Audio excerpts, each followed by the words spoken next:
Extra minutes. 4 years ago, is the attack still crystal clear? It is actually. I talk about it so much, I guess. When I do the motivational speaking, I relive it over and over. Take me back to February 2009, Sydney Harbour. I just felt a huge whack in the leg, and I didn't really think too much of it.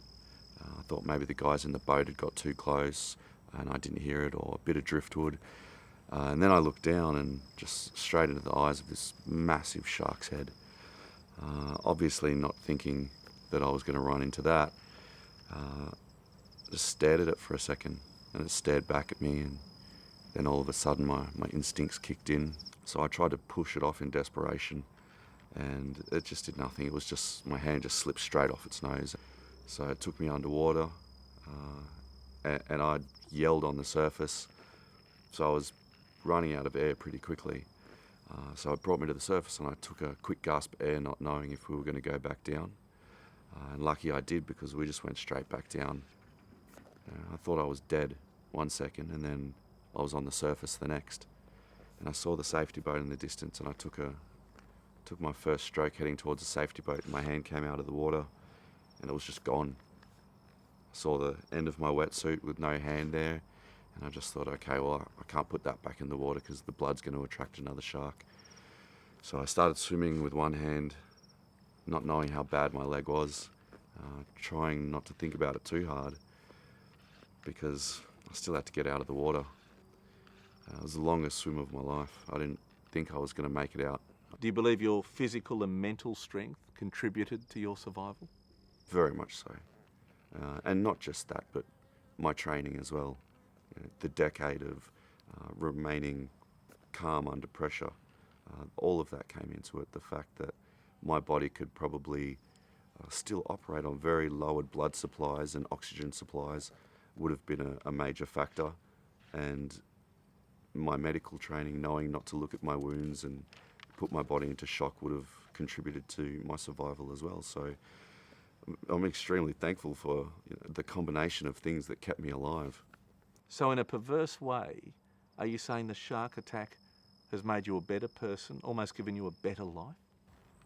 I think now I probably am a better person. It's not so much about looking after number one anymore. That's always a priority for us. But at least now I know that I can do good for other people as well. And it's not just about me going to work and going diving and making money and enjoying myself. I can go on and have the reward of feeling like I'm helping other people. And that's something that I really like to do, to make other people feel like they can overcome their hurdles and obstacles as well. They're two things that fight against each other. Of course, you wish you hadn't have been attacked, but on the flip side, life's turned out pretty well. I don't know, life is so varied now that I can't even tell you where I'm going to be next week. And I love that. I love the uncertainty. That's almost a replacement for the adrenaline thrill rides, the uncertainty of what I'm going to be doing or where I'm going to be, but confidence that everything will be okay. When Tony contacted you with his extraordinary enthusiasm for you to dive with bull sharks, what was your reaction? I thought he was full of crap, actually. So many people have, over the years, promised me the world and delivered nothing, that now I take everything with a grain of salt. Now it's like, if I'm not on the plane ready to go, it's not happening. But credit to him, he pulled it off, and he was so passionate about it, and he made me passionate about it. And I'm thankful to Tony for getting this together and getting me out there to have the experience of a lifetime. Why come to Fiji? You didn't have to dive with bull sharks. You've done it once and come off second best. I was hoping for a better outcome than the last time we did it. Sharks fascinate me. They always have. It's that awe-inspiring fear, I guess. And I like to conquer my fears. I don't like to be afraid of things. Any moments, any second thoughts? Well, Mum did say if a shark came near me, push you in front of her. There's that. That was my backup plan. Get behind Peter. You've done some extraordinary work as a Navy clearance diver. How does this dive compare? right at the very top. When we're dealing with bombs and mines and explosives and detonators, it's, that to most people that's pretty scary, but we're in control.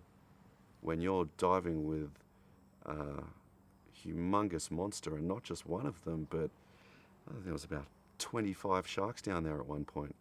That's an uncontrollable situation. You never know what's going to happen next, and it could all turn to mud very quickly. And that's what I love about those sorts of experiences. And I'm going to remember it forever. I'll talk about it for the rest of my life.